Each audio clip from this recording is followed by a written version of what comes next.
What's good, y'all? We got two coaches sitting down for a cup. I got some tea, Erik's got some coffee, and just gonna have a conversation on just fitness, health, our approaches to fitness, and having a whole healthy relationship with your fitness journey. So hopefully you can take a lot of value. Like I said, I got my guy, Coach Erik Strassman here with us, Coach Suleiman, and just gonna get it rolling. We're here at Rival Brothers, so if you're ever in Philly and you want to get good coffee, Rival Brothers is one of those places that I recommend. Also, he's drinking, what is this, turmeric ginger tea? Turmeric ginger. I've been getting into coffee a little bit. I do like matchas, but not the biggest coffee drinker in the world. However, I will get down with some tea, good for digestion as well. And I know you guys aren't super interested in the whole tea coffee talk, but I will say this. I will be sipping coffee periodically through this, and we'll try not to slurp, right? So hopefully that'd be better for audio. With all that being said, though, I like the title that you have there, and I think one of the most important things I want to get into is we just kind of talked about it. It's sort of like I guess it's overall the way from describing it, the way you described it, it seems like an approach to how it is you're handling your fitness journey, right? Yep. So I feel like for myself, and then even with the individuals that I'm working with, I like to help them really have a nice, holistic, and healthy, genuine relationship with their fitness journey. It's very big. They get caught up on what's the standards when it comes to beauty or physique, or what someone should be doing in the gym. And I think it's very crucial and important to create your own standards. I think if you're constantly seeing what's on social media, you're like, well, this person's doing this, or this person looks this way, you're really overlooking how well you may be doing in your own journey, and you may be causing a lot of frustration with not maybe reaching a certain level or getting somewhere as fast as you thought you would. I think it's really, it's really important at that point to just be realistic, right? I think that's maybe the idea. Like, you're trying to be realistic, and it's not in any way knocking down a goal. Like, if you saw something on social media, or if you see something, like a lot of times, I think social media is funny because that's like the new thing, right? But like, if you had like parents, your parents probably saw like someone in a movie or something like that, you know, whatever it is. And I think like it's not wrong to look at something and say, hey, that person has a look, they have something about them that I like. It would be really cool to be able to accomplish that. Or you see like a physical accomplishment. You see like a basketball player, and you're like, man, I would love to be able to dunk. That might not exactly be in the cards, but I think there's like a way to get there. And I think what we're talking about is this idea of, for a lot of people, having like a healthy goal, and also recognizing that like taking small steps towards getting to the goal is probably going to be like the safest way to accomplish it. It's kind of boring, but it's like a small step, one small step at a time, with the idea that it's like it's falling in line with things that work for you, not this idea that you have to follow someone else's plan to be successful, right? Thanks. And it's about, you know, drawing inspiration too. If you can really take inspiration from what you're seeing on social media and, you know, just get motivated or get inspired to take action, or maybe try something different, or maybe get into something new, that's a nice, healthy approach that you can take as well. I think also just, I'm going to say this in this video so it's clear. If you guys could see the chaos that's going on around us and all, it's amazing you've been staying focused with this camera right now. It's pretty cool. Thanks. But yeah, so I think like you kind of had to step, like your steps in here, right? So there's like step 1, step 2, step 3. So how would you go through that? So if I was looking to, you know, create a healthy relationship with my fitness journey, or even set realistic goals, I think the first step is, one, you want to identify what the goal is. If you don't know where you're looking to go, you're just going to be walking aimlessly, moving around. So really setting that destination is going to be the first key pillar to making a, you know, realistic goal. Number 2, you're going to want to identify a why and really discover like why it's important. When those challenges come up, when motivation slips and you need that discipline, that why is going to keep you locked into the gym, or maybe keep you eating healthier, or maybe just showing up on a daily and weekly basis. The third step is you want to make a plan. If you don't have like strategic, actionable steps that you can take each and every day, then it's going to be hard to get there. And then the fourth step is pretty simple. You got to show up and execute. If you don't, you know, if you're looking to run, you don't put on your running shoes and go out the door and start your first mile, you won't be able to get to, you may be running a 5K or half marathon or even a marathon. So, you know, number 1, again, identifying that goal. Number 2, you want to identify that why. Number 3, create that plan. And then number 4, really just show up and execute. It's going to be 3 or 4, you know, great approaches to, you know, setting that realistic goal. And what's cool is this is where he and I are going to realize, like, he's got some great ideas, and when I look at his 1 and 2, I might even argue that he's totally right, but the order may change for depending on who you are. You may have to know your why first. That is true. Right? So in some cases, you have to know like why you even care about anything. And then after that, you can then go into the idea of what we're looking at with the second part of that one is, like what the thing is sometimes, right?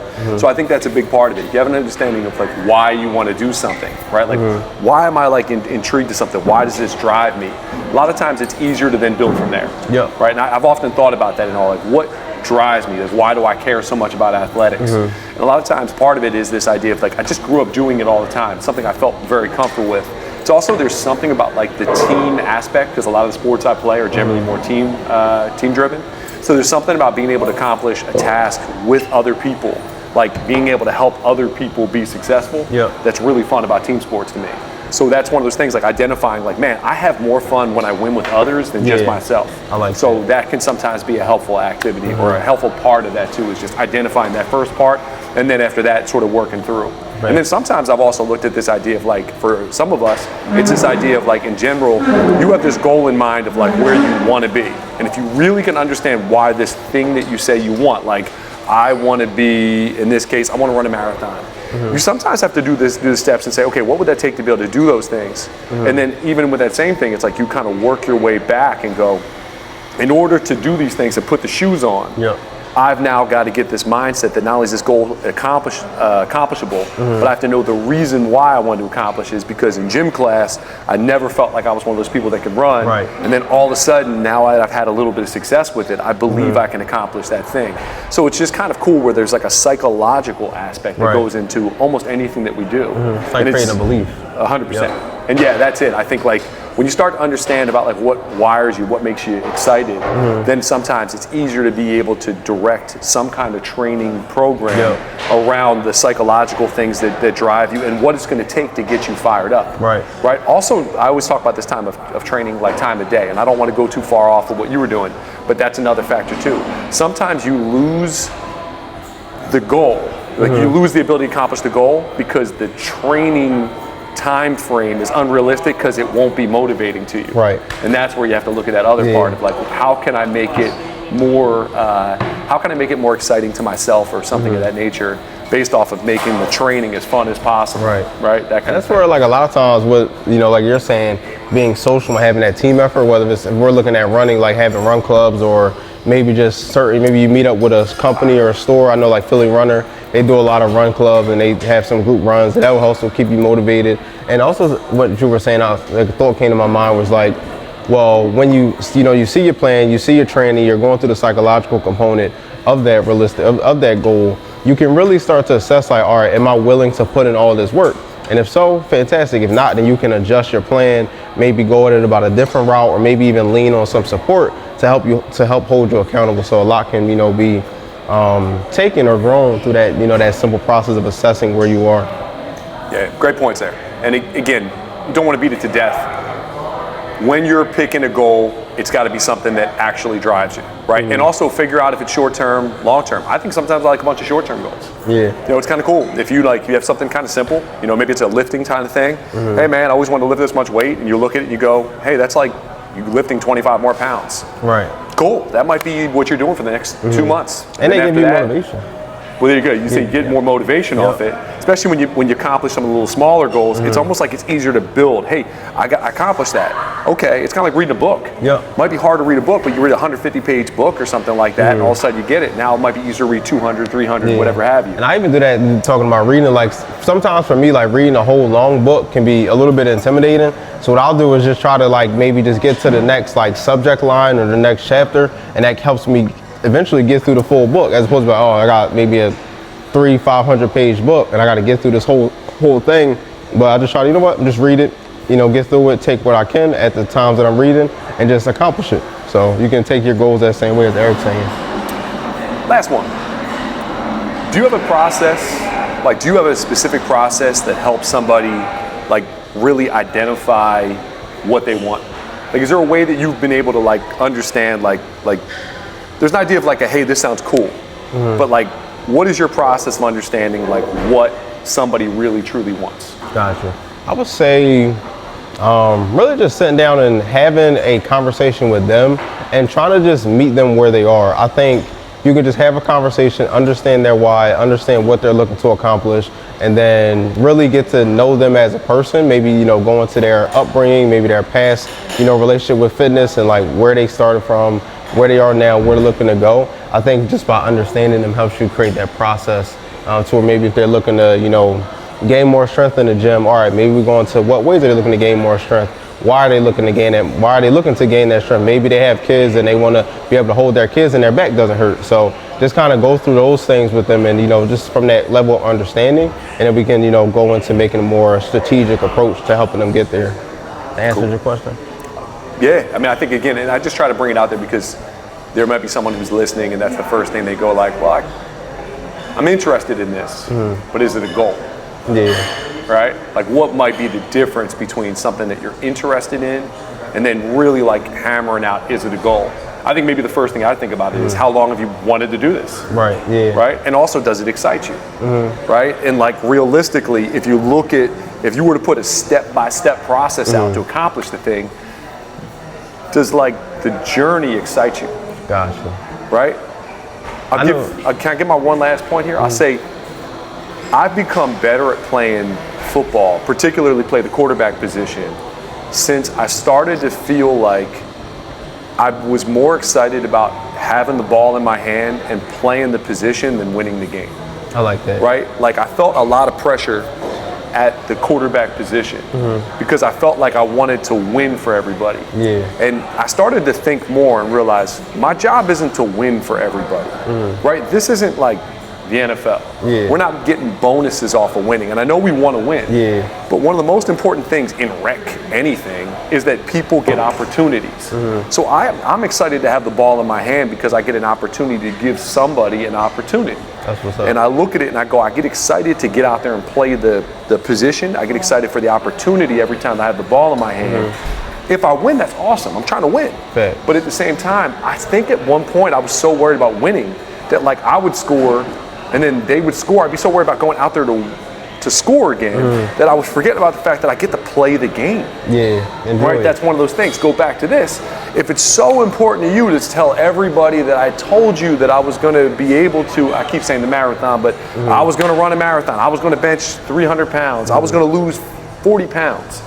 If all you worry about is losing the 40 pounds, right? Then in most cases, it's like the journey of all of like the things that go into helping you become this sometimes get lost. That is true. Right? And I think in the end of it and all, like, you don't get a chance to have that awesome experience that comes from like really like being present and like making the adjustments. Maybe somewhere in the process of doing that, you learn, I like this style of training. Right. I like, you know, maybe you find other people that have similar like-minded goals, which I think is particularly important. And sometimes that can get you a little further along there too. Right. So didn't want to hijack it, but that's sort of my thought process too with that. That's a good point. It's something I resonate with a lot as well. Like even with my own running journey, like I love race days. I love getting medals, love being around the energy of, you know, everyone on race days. However, I really started to enjoy just like the training experience, and I've had like battled some injuries this past year, and it's just like they've taught me to like slow down and focus on little things. Maybe connect with somebody on social media or in person that maybe have been through a similar experience, and I've been able to like grow and develop so much as a person, as a runner, as opposed to just if I was like, you know what, no injuries, just only went on race day, ran my fastest, had no setbacks. I wouldn't have been able to develop the character that I have, or even to develop a greater skill of running and understanding of running that I have now by just if I would have overlooked all the little things within the journey. So it makes a big difference. Did you have any main points that you wanted to touch on in terms of like coaching or working with individuals, in terms of like maybe, because I noticed in your coaching, when I see like in person, social media, you really build a good community and you also get a lot out of the individuals that you're working with. How do you feel like you create that, I guess, that spark for them to like be consistent and continuously show up on a weekly basis? You were bringing up a really interesting point of talking about social media.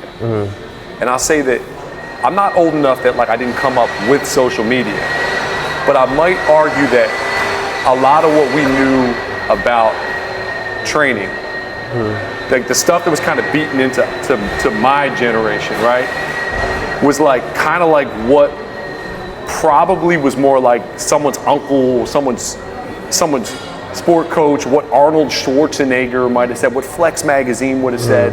And these weren't like the best, most like, they weren't the best, most researched articles. And the reason why I say that is, I looked like Muscle and Fitness was another thing and all. So a lot of what you had out there was sort of propaganda.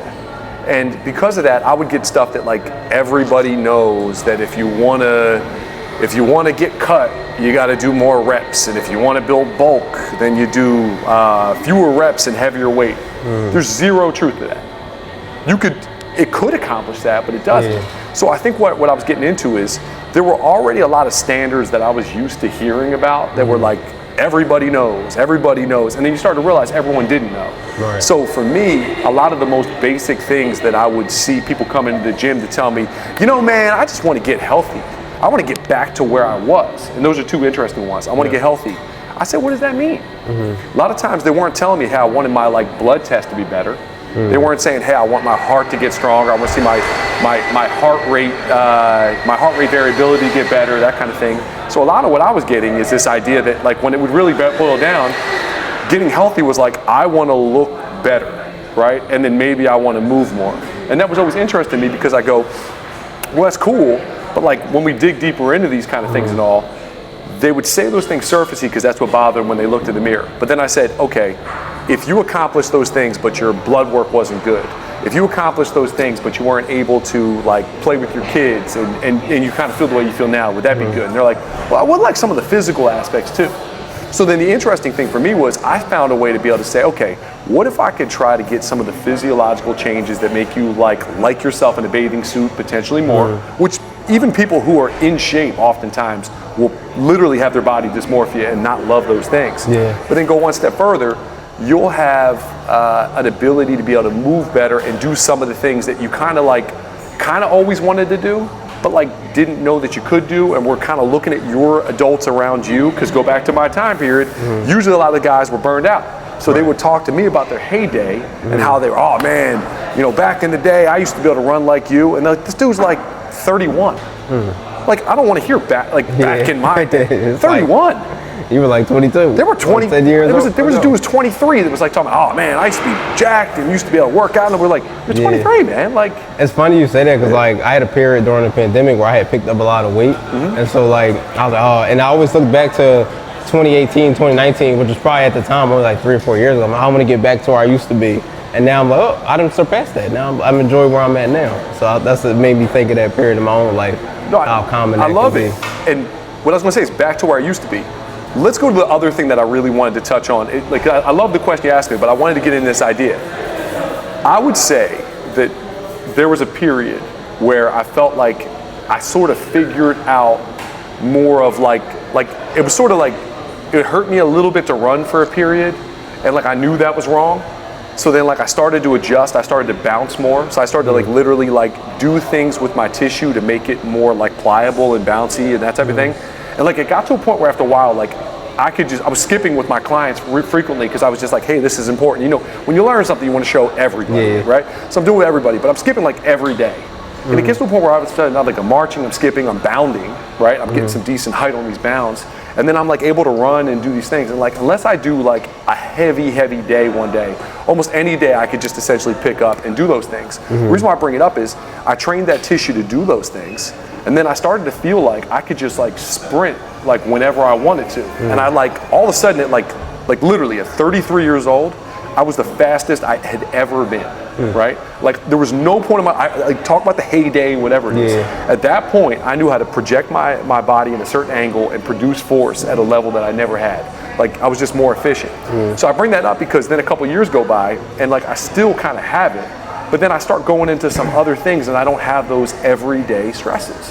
So what's kind of cool for me is I learned that like then I started to lose some of that, then it started to hurt a little bit when I was running, and then I started to feel like I just wasn't bending as well, and there was like all kinds of stuff, and it all had to do with the fact that a lot of the training that I had was more hyper-focused at one area, and it wasn't that, right? It wasn't in those bouncy things, right?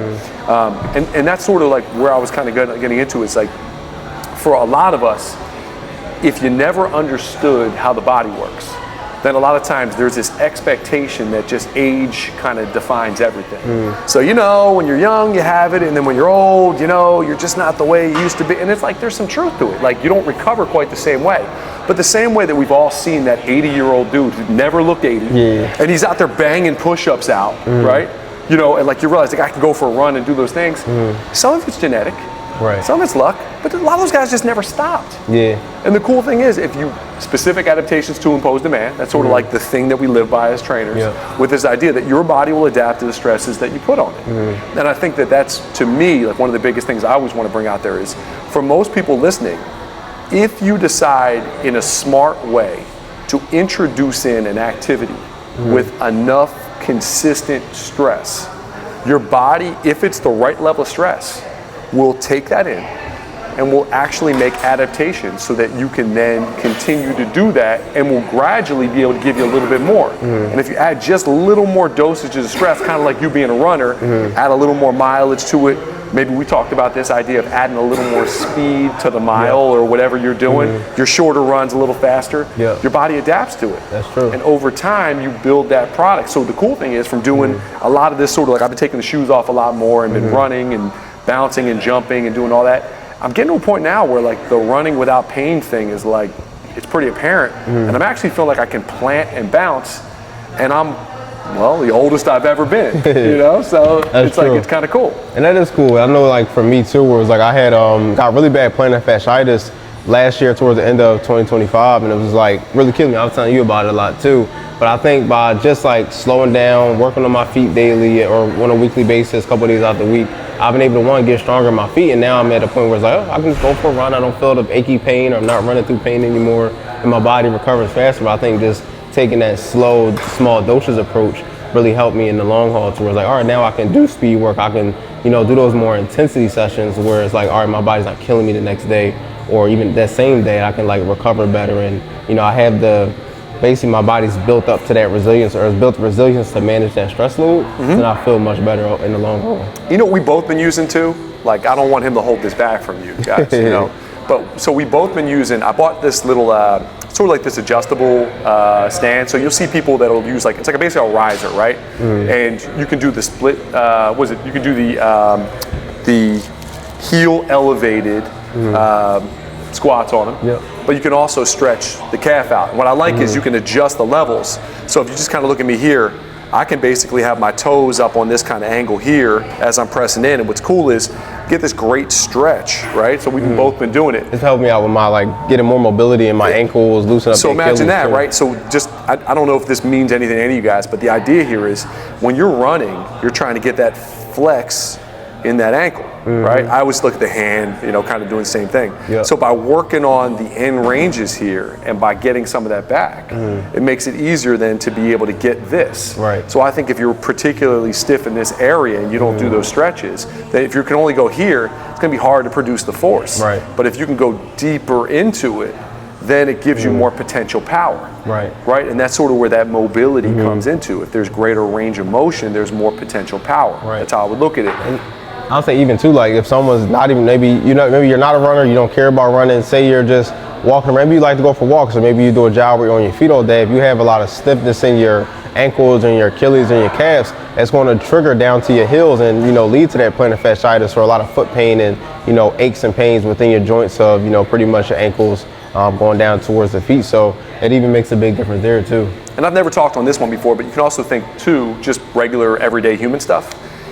Your ankle, right, in most cases is actually designed to be mobile, right? So think about like big toe stable.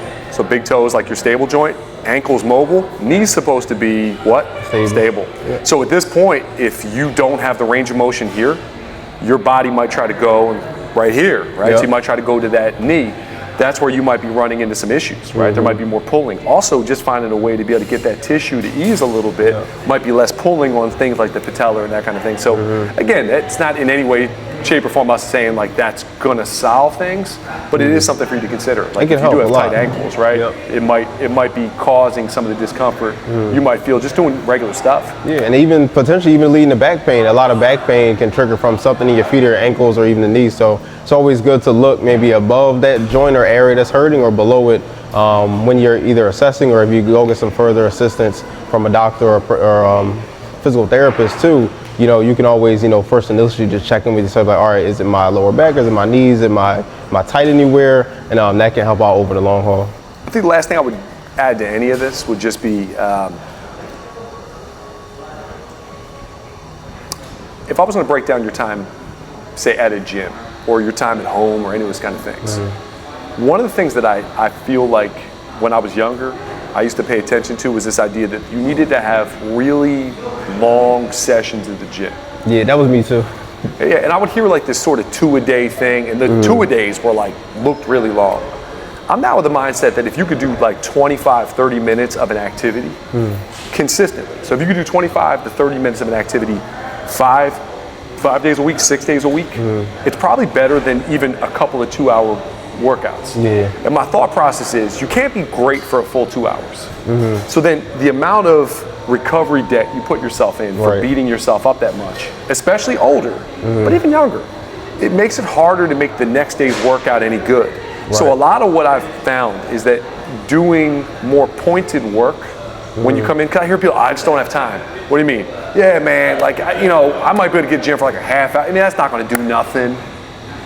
And I always laugh at that because I always go like, first off, it will do something, not nothing. And on top of that, I think if there's consistency and you feel good and you feel like you're accomplishing a thing, that's important. That's where the structure comes into place. So I might argue that somebody doing, say, 10, 15 minutes of something stretching related, and then 10, 15 minutes of something strength related, or running related, or I don't care at this point, like something that you find valuable that's physical, that could go a long way. Like in my mind, even if you had like barely any time, but you were able to do a little stretch out and then you went to like a rock climbing wall because you had to like pick the kids up and you have like 30 minutes. Doing a little bit of climbing would probably be good because then at that point you probably like doing it if you're going to go to a climbing place. You can go up a couple times and it's enough to motivate you enough that at some point you're probably going to find a way to do an hour. And if you really love the thing, you're going to like make more time for it. What are we saying? So you'll meet somebody there. As you're saying, like you build that team aspect, you create more accountability in a sense by just meeting other people, building community. And even like Erik was saying, like something is always better than nothing. Even like from a holistic perspective, your food's going to play a role, your spiritual health, your stress levels. So all's going to play a role. And if you can add that movement in on a daily basis, because a lot of us are very sedentary. We, travel in cars or buses to when we go to work or when we're going to hang out with people. We may sit a lot. So it's always important if you can get some time of movement, whether it's 15, 20, 30 minutes, that's always going to play a big role in just your overall health, your physical health, your mental health, and help you accomplish any goals, maybe physique-wise or maybe movement-wise that you're looking to get to. And sometimes look things over during the course of a year, right? I have a client of mine that works with me once a week. She might work out on her own one other day. Most people would look at that and they say like, well, yeah, that's not like a huge commitment. But really do the math here. If she's willing to do yoga once a week and she's willing to train with me once a week, that's 2 hours. Now, 52 weeks in a year, right? So it's kind of easy at that point. You can say, 104 hours possibly, potentially, in a year. How many hours do your neighbors do? How many hours your uncle do? Like I think sometimes after you do that, you look at that and realize that person put a lot into that. And that's not comparing them saying they're better. It's just like I look at that and I say like, that's actually a decent commitment. So if you know you're going to do it at least that consistently, at least there is something, right? Sure, I would recommend more, but I still would look at that and say that's not nothing. And I think because of that, that likely leads them to have some advantages in life because they at least put that time in. And the body will even adapt to that. So it's a slower process, but you're still going to be able to make some kind of gains by having consistency in that way. So that might be my take is like, even if that's all you can put in, that's fine. Just make sure that like it's going much more directly towards the things that you want to work on, or else it might feel like you're not making progress because you're not doing the things that you actually want to accomplish. That's a big part of it. It'll reduce the ability to just easily just give up on a goal. Like you say, oh, well, if you look at it from a perspective like, oh, I'm only going for 1 to 2 hours out of the week, this isn't really changing anything. However, if you look at that long-term, like yearly approach, like, all right, I didn't put in 100+ hours within a year in the gym, or maybe out on the trail, you're walking. It's going to give you a much more graceful approach to, your strategy and success on your journey. Cool. Well, look, I think it's fun. I think when it comes down to it, probably a lot to digest. Anything else you wanted to add to that? I would just say, like, when it comes down to everything, try to really just create your own standards and try not to compare yourself to other individuals. I think to really have a successful fitness journey, health journey, even when relationship with yourself in life, you got to really look within, look in the mirror, and know that each and every day that you're the best that you're going to be. And each and every day you can strive to get better, and you don't have to look at what someone else is doing and feel discouraged. You can be inspired. However, you should always have that belief within that, I'm doing my best. I have my own standards, and to meet those standards on a daily basis, that's the best thing that you can do for yourself. And I think what I'd like to do is we should probably do one time where we talk about the dangers of comparing yourself to someone else. I've heard him say this a couple times. I have a sneaking suspicion that he's probably got a good story of at least once or twice comparing himself, and it probably didn't go well, right? And I can absolutely give you a story ready to go on a time for which I believe I was comparing myself to others, and I can say that it only led to a lot of complications for me and things I had to work through. And I think what was great about it is I came out of it recognizing that he's totally right. Everybody's journey is their own. And I think as long as you're focused on your own race, I believe you have a really high likelihood of not only finishing the race, but enjoying where you are at the end. Right, and it's your marathon to run. Nipsey Hussle said it best, the marathon continues, so just got to keep it rolling. Cool, well, appreciate the cup of coffee, the tea, that type of thing. Facts. Look forward to doing the next one. Take it easy. Peace and love.